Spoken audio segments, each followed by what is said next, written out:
Hello and welcome to another exciting Blender tutorial. We're going to be continuing with our robotic arm character rig, finishing it off with some inverse kinematics. Let's get started.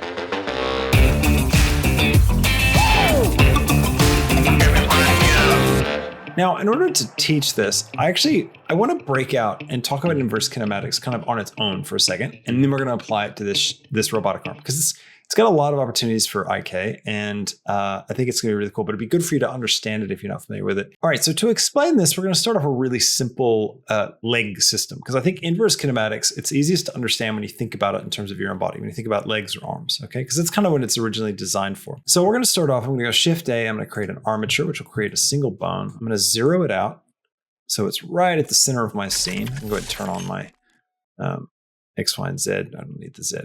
I'll turn X and Y on so we can see that. And then what I'm going to do is go into edit mode, and I'll take this bottom joint and I'll grab it on the Z up like that. I might grab it back on the X a little bit. I'll grab this one, hit E to extrude, G to grab, and Z to bring it right down, and I'll grab it back a little bit, and then E again, grab X, and boom, out like that. Okay, so I've got a simple leg. You know, we've got this foot object down here, and this is just a bone setup. So it's a very simple bone setup. But of course, if I go into pose mode with this bone, you can see that if I grab this bottom bone, the foot, it's not going to let me actually move it around. It's just going to rotate. If I grab the leg, right, and I hit rotate, you know, this makes a little more sense, right? And if I rotate up here, this makes a lot of sense. But I can't like grab this foot. And what I want to do is like move the foot up. And I want this knee to bend. So I want to be able to grab this thing, move it up so that it ends up in this kind of a position, right? Where I've like grabbed the foot, I've dragged it up, and the knee is bent in the way that I would expect it to, right? But it's not doing that. That's because it's actually not, it's intuitive for us, right? We look at this and we expect that kind of behavior right away, like instantly, right? But Blender doesn't know that these things are supposed to bend that way. Like for all it knows, it should be doing it like that or something else. And so you have to be more specific to help Blender figure it out. And there's this really great system called Inverse Kinematics that is built in that allows you to tell Blender what you want it to do. You're able to help Blender make the calculations necessary to create the shape that you want and the behavior you want. Okay, let's go first off into pose mode. Okay, that's where you begin to apply these things, because Inverse Kinematics is a constraint, but it's a bone constraint. So right down here, the bottom, when you can see we've got a rig selected and we go into pose mode, we get this extra button. If you notice, so I'm in object mode. Oh no, it's still there. Sorry. I guess it's if you have like a different object. So if I grab a cube, let's say, and I grab that cube, you can see I don't have that icon, but if I click on my armature, I do have it, right? So I'm going to go back into pose mode and actually get rid of this. Go back into pose mode. Oh, by the way, I didn't explain. I've got this set up to do this. Let me show you how to get this, because this is really handy. I like this a lot, but it's not necessary. Right here under Preferences, if you go to Key Map, you can turn on Tab for Pie menu, and that allows you to hit Tab and get this Pie menu, where you can swap between Object Mode, Edit Mode, and Pose Mode. By default, this is off, right? And so when you have it by default, then you're going to switch between, if you're in Object Mode, you select it, you're going to switch to Edit Mode. And you're just going to go back and forth between those two, and you have to come up here to manually go into pose mode. So I recommend it, if you're working with bones and stuff, to come over here and turn on Tab for Pie menu. It just speeds you up a little bit. I find it really helpful. All right, let's start off with this. So I'm going to select my foot bone in pose mode, and I'm going to add a bone constraint. I'm going to go here to Inverse Kinematics. Okay, so we've got our IK thing on the bottommost part of our bone system here, and you can see we get this dotted line. What's that mean? I don't know. But anyways, we got chain length, target, pull target. Let's ignore these for a second. Let's just look at chain length, right? This is how many bones are in the chain of bones that you want to be involved in this calculation for IK. So if we turn it up to 1, right, what happens? If I grab, nothing happens. It's just like the behavior we had before. So this means that it's including just this bone in the system. So it's not really doing anything for us other than what we already had before. Now, if I switch to 2, you can see this dotted line moves up to this joint, and now it's using both of these in the calculation. So if I hit G, now suddenly, instead of just rotating, I'm getting some joint-like behavior. It's not quite what I want, but you can see at least it's moving. And what Blender is doing is it's actually trying to calculate this triangle. It's trying to figure out how to move these bones in order to make this work with a 2-chain system. So now let's pop it up to 3. Now you can see I'm getting the whole length, and I can get this like joint to bend, and that's great. That might be what you're after, something that's weird like this, but it's not looking like a leg. And this is where we need to start getting stuff like the poll target in play. So let's go ahead and create a poll target. So what I'm going to do is I'm going to go back into edit mode. I'm going to click on the second joint. I'm going to hit E to extrude. I'll just bring this bone out here. So I have another bone that's attached right here. If you look at the chain, you can see where this bone is. It's under the hierarchy for this one. But I want to separate this out completely. So I'm going to hit Alt P, and I'm going to disconnect the bone. So there we go. So now it's disconnected. And I can pull it right here. It doesn't even have to be parented to this one. So I could even just go Alt P, clear parent, and that will just put it outside of the whole thing. But I'm just going to put it out here. And what this bone is, this is giving our system something to point at. So it's kind of helping it clarify how to make the joint behave. So let's go ahead and add that in. So we'll go back to our constraints, and we're going to add this as the poll target. Now, okay, so you can see it's actually just listed the armature, which is the name of our armature here, .001. So we need to select the specific bone, and the name of this bone is bone.003. So go here and select it. Okay, so clearly things aren't quite working yet. So we're still missing something. You can see we've got this target missing, and something's not right because the IK thing is red, right? I'm trying to step through this in some kind of order, at least, so you can figure this out logically as we go. All right, so what is a target? A target is what's the main control object. So think about it, we've been grabbing a foot, right? And we want that to be the main control object. We've been moving it around, right? So in a sense, this is our target. Sort of what's the thing everything should be following the motion of. But one important thing about an armature is your target can't be parented to the bones in the hierarchy that you've got this IK in, because it starts to create a circular calculation and things will go crazy. You'll just see the bones like flip out because it can't figure out where things are because it's looking at the target, and then the target is actually being affected by the IK simulation, and it kind of loops and starts to go nuts. So if we go into edit mode and we take this bone and Shift D to duplicate, okay? Just scale this out, and I'll hit Alt P, and I'm going to clear parent. So now this bone's completely separate to everything else. And I'll just stick it right here just so it's overlapping the other bone. So now this bone's not attached to anything, right? So if I was to grab this big bone, I need to get rid of IK from off it. If I grab this big bone, move it around, you can see it's not affecting anything else. But if we grab the other one, and let's go ahead and set this as the target. So remember, first it'll select it as the armature, and then we can go here and select the bone. So bone 4. So, okay, so now things are starting to work a little bit, but still not quite right. The poll target is now behaving because now we have a target. So you can see it's actually affecting like the rotation of things. But this is all still looking very weird. So like, what's going on? How can we get this to work? So select all, it's F3. Let's clear the pose. Okay, so we're getting this weird behavior where it's kind of ticking off to the side. And we've got this thing called poll angle, which we can use to kind of rotate how the poll calculation should be. So if I come here and type -90, you can see it actually rotates this leg into the direction we want, right? Now I can grab the controller and things are moving around, but they're still looking pretty nuts, right? It's still not quite right. Well, one of the things that can be really confusing when you first start out with IK is remembering which bone to put the IK solver on.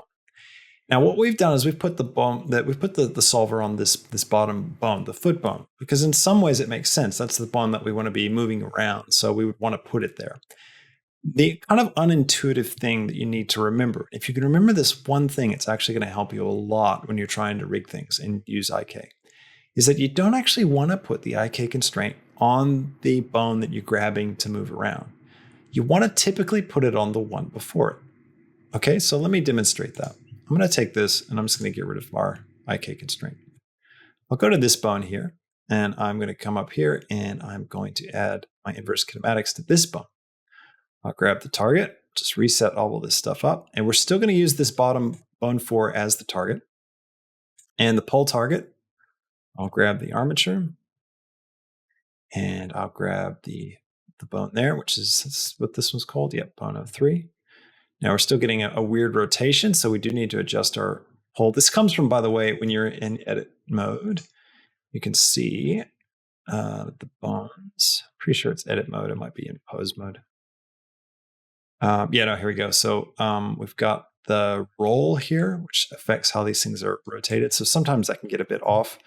And that's how you get those weird rotations. So So you can either come in here and fix it in this area, or we can just come here and adjust our pole angle. So I can get this to -90.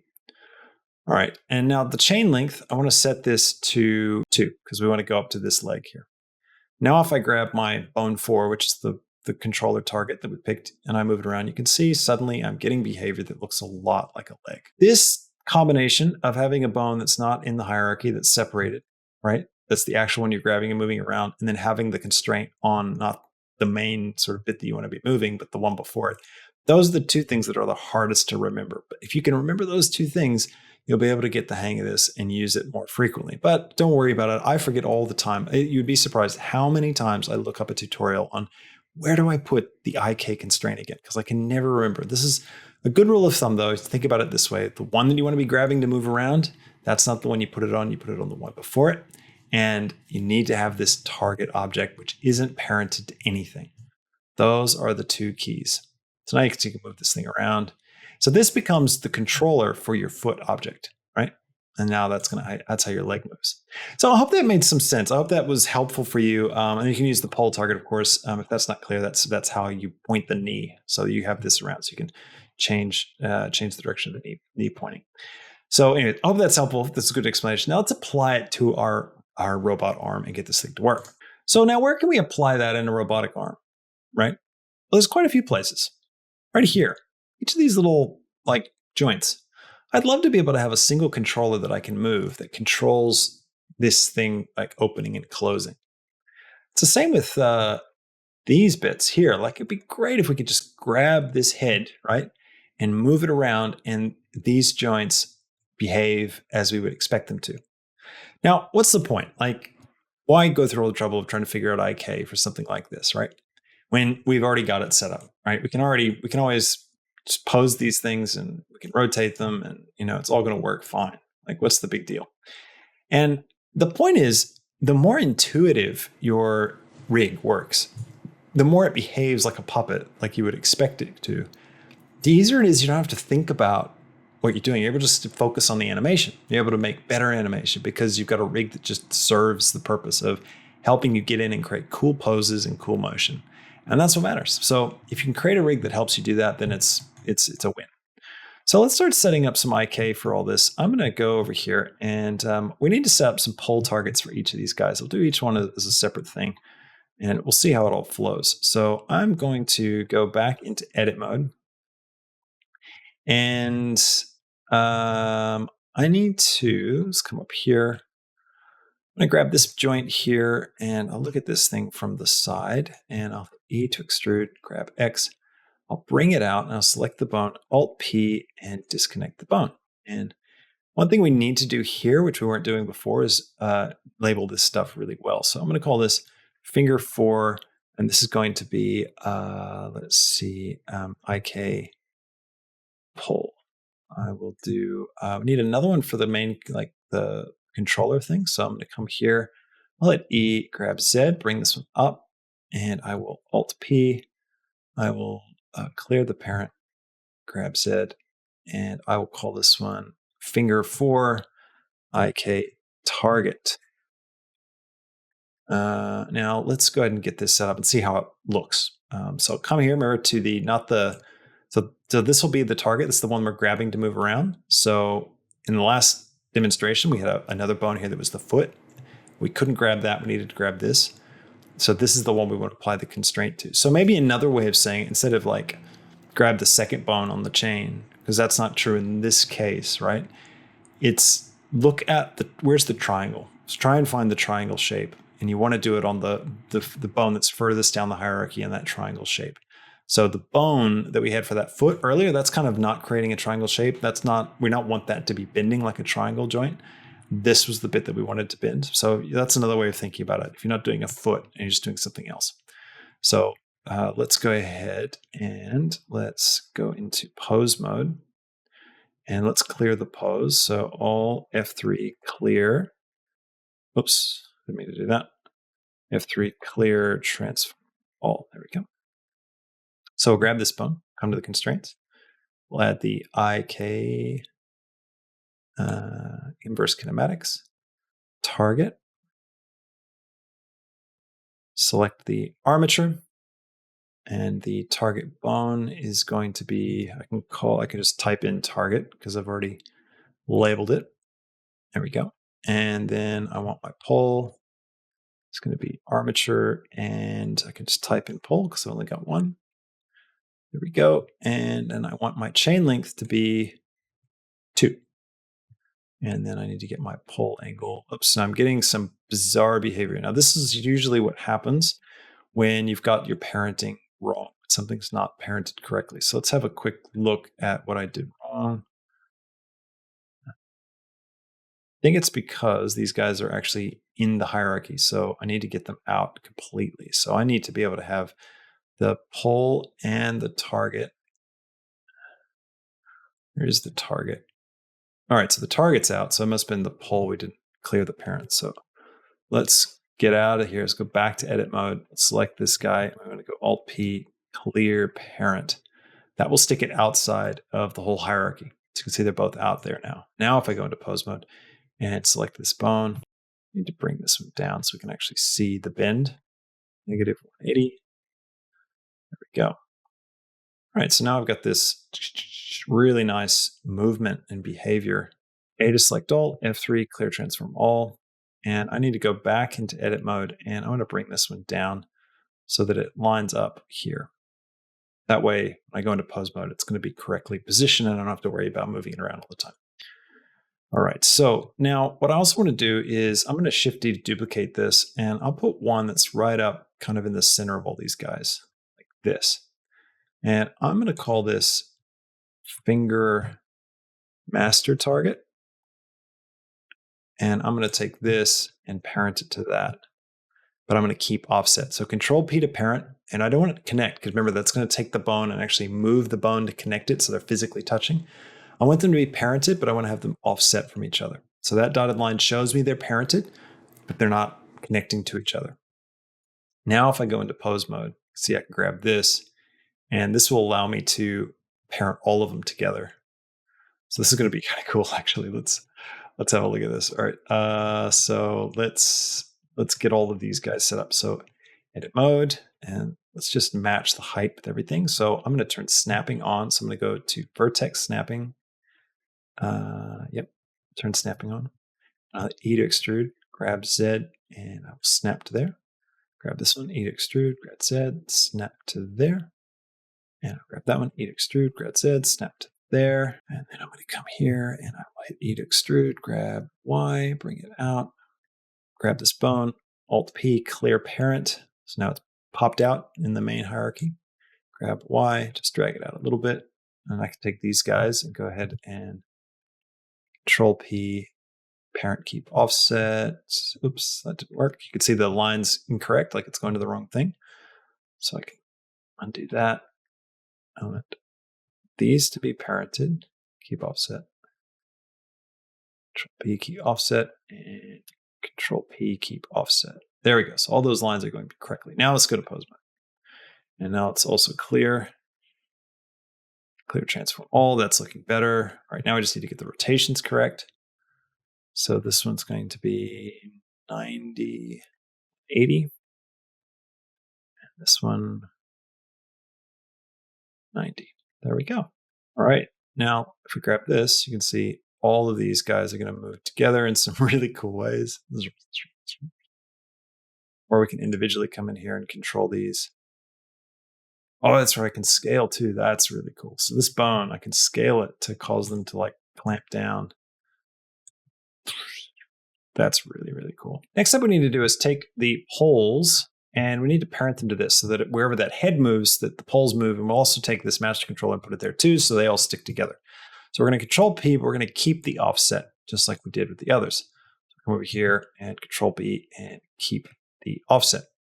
Now everything should be working correctly. So if I move this around, you can see that we are, whoa, cleared that parent. Let's go back here. Connect. Now they all stick together. All right, so let's think about the next set. So, all right, we don't want it on this one because this one's just going to rotate. So we want it on this one here. It needs to be the first.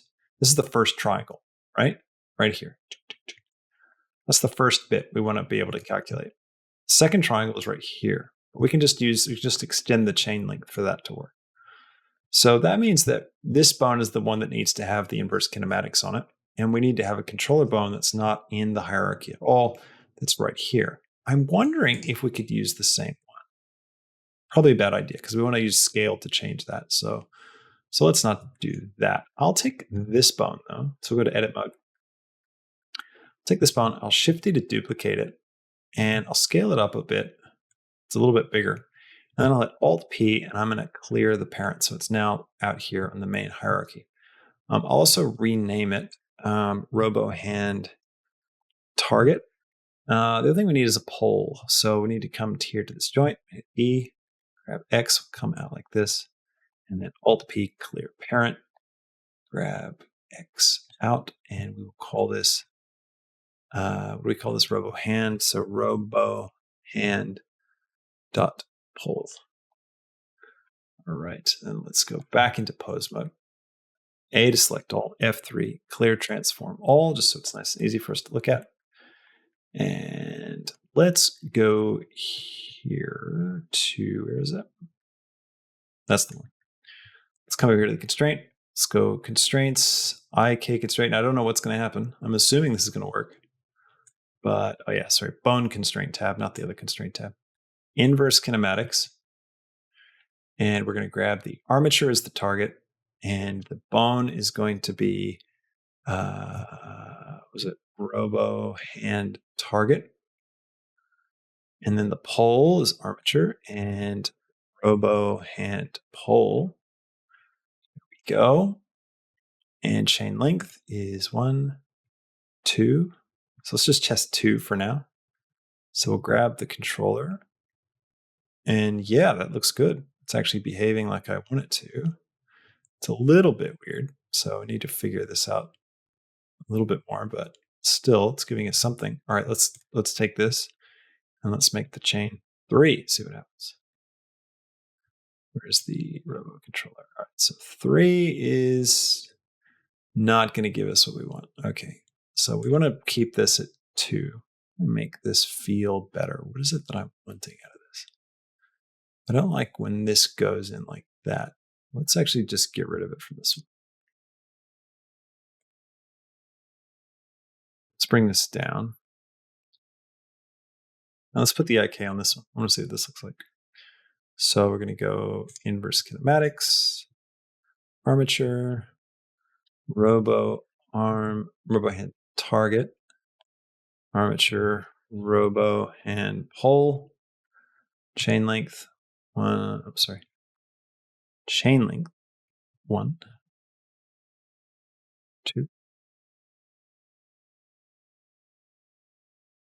Oh yeah, it rotated the whole thing. Okay, so negative 180.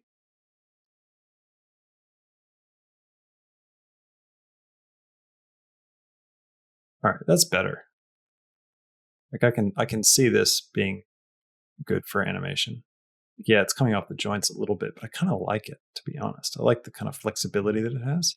I'm going to come here. I'm going to shift D to duplicate, and I'll grab this one way up. And I'll call this master target. I want to put it on this one.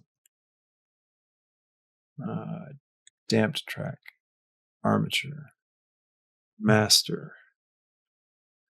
So now I grab this wherever it goes, it's going to point. Okay. So that's cool. But what I need is for this to travel.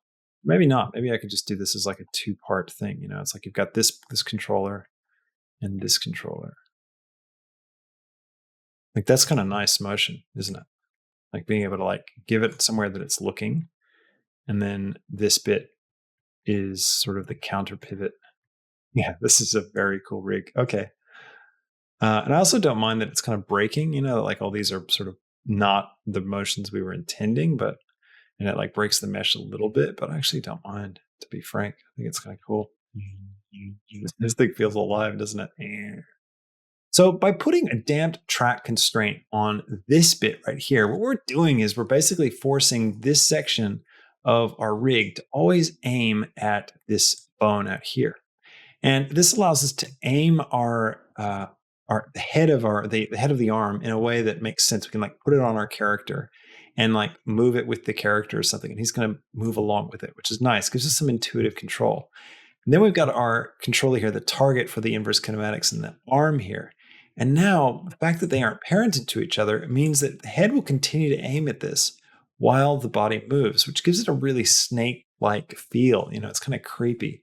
Now, really landing on this, it was about experimenting with the setup, trying different things, and seeing how it feels when I'm moving this rig around, and thinking about what I want in terms of animation control. You can see that I'm getting what I want. It's really cool. It's like I'm able to actually kind of custom design this thing in a certain way. I can have individual controls over each of these fingers, and I can change the poles as well to give the joints different motion. And I also have this master control that I can use to scale it down to these pincer motions. I feel like it's really come together. Now, the last part you want to think about in terms of making a rig is you want to have usability be something that's really accessible. So it's easy for someone to get a hold of.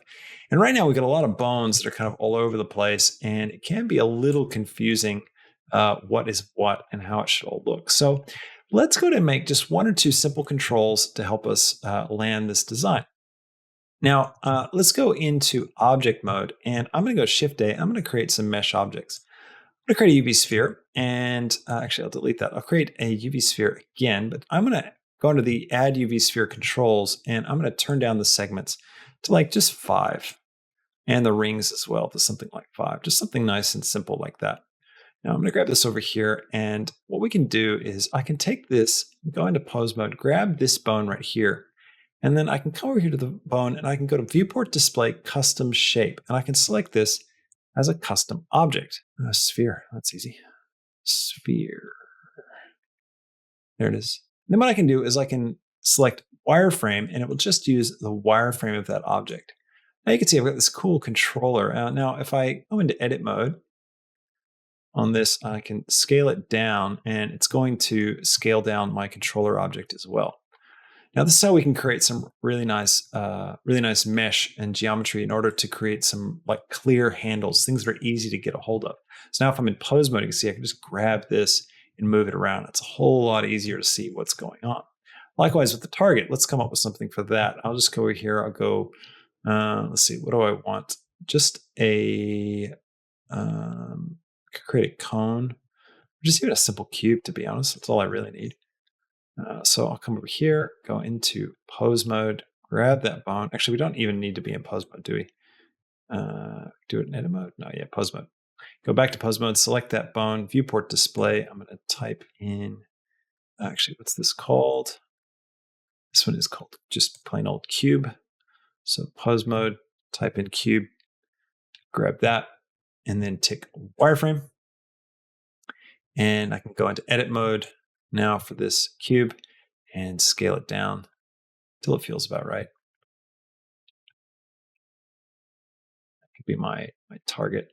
Might scale on the X a bit and scale it up some. If I wanted to, I could even come in here and do like a loop cut and then another loop cut and make like a crosshair. Because why not? Out of edit mode. There we go. What else can we make? Let's see. What else do we need? This is what so the next one is probably this one right here. We need something for that. So this is the main pincer control. Let's do a cone for this one. So I'll come over here, pose mode, grab that controller right there. Go down to visibility, type in cone. There it is, and turn on wireframe. Now you can see it's not oriented in the way that I might want, so I can get out of that, go into object mode, go into edit mode of the cone, and now I can rotate it however I want. So I can rotate X 90. Is that going to give it a better position? Yeah, that looks pretty good. I like that. Edit mode. Now remember these bones are already positioned in weird ways, so I might want to take everything real quick. And F3, clear, transform all. That will just reset everything. Now I can really get a sense of how it looks. So I can grab my target and bring it out here. and grab this. It's totally up to you. You can make these look however you want. This looks like it's offset a little bit. Is my origin off the? Oh, yep. See, the origin's up there on the top corner, so you can see that's why it's offset. So if I go here and say object set origin to geometry, it'll put the origin right in the center, and that will center this up again. So now pose mode will work. Okay, so I've got that bone, I've got the different poles, but I don't think I'll need to really affect them. I should probably use this pole up here. So I'll create one more. I'll just create a cube again. With this one, I'll come up here, go into pose mode, select that bone, go to viewport, and get the name of that cube, which is cube 001.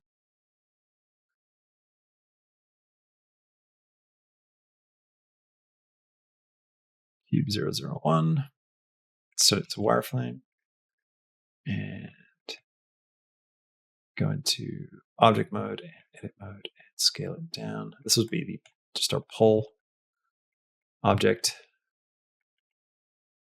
I think that's all we need. So now what we can do is actually go in with the rest of these bones, and we can actually hide them. So we can just take hide. So I can grab all of these bones, hold down Alt and take hide to hide them. And that will hide multiples that are selected. I can grab these guys. I know that these are there. I might leave these outer ones in case I want to do some custom work on positioning fingers, but we might change them to a different viewport display type. I'll do that in a minute. We can grab that bone, that bone, that bone, that bone, hold down Alt, and take hide. Yeah. Now what we can do is we can take all these guys right here, and we can create a collection.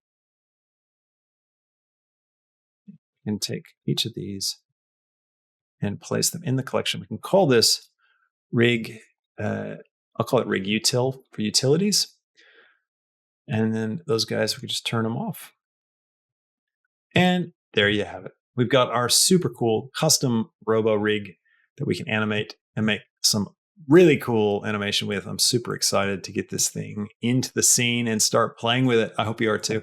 Hope you learned a lot of really cool things in this episode. If you haven't already, please consider subscribing to the channel and hitting that like button if you enjoyed the video. Leave me a comment and let me know what you'd like to see in future tutorials. And please consider joining the Patreon or signing up on YouTube from YouTube membership. You get access to all the live streams that I've done in the past. So each one is about 1.5 hours to 2 hours long. But you can get access to the full uncut live stream for every tutorial that I've done since I started doing these live streams. Special thanks to all the patron supporters and everybody that's a supporter on YouTube. I'll catch you in the next tutorial. See you later. Bye.